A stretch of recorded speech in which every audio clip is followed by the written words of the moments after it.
ఉన్నారా ఈరోజు మన మధ్య? కాలు కుదురుగా ఉండక, మనసు కుదురుగా ఉండక, ఆలోచనలు కుదురుగా ఉండక, ఒళ్ళు కుదురుగా ఉండక అపవిత్రమైన స్థలాల్లో తిరిగేవాళ్ళు ఉన్నారా? జాగ్రత్త సహోదరి, జాగ్రత్త సహోదరుడా.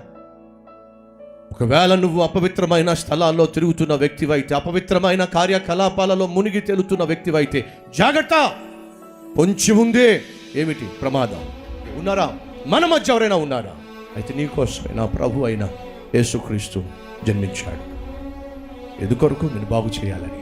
అపవిత్రమైన స్థలాల్లో తిరుగుతున్న నిన్ను పరిశుద్ధునిగా మార్చి దేవుని సాక్షిగా, దేవుని సన్నిధిలో సకల ఆశీర్వాదాలతో నిన్ను నింపాలి అనే ఉద్దేశంతోనే ఆ దరి నుండి ఈ దరికి నా ప్రభు అయిన యేసుక్రీస్తు వచ్చాడు. ఆ దివిని విడిచిపెట్టి ఈ భూమి మీదకు నా ప్రభు అయిన యేసుక్రీస్తు వచ్చిన కారణం తెలుసా?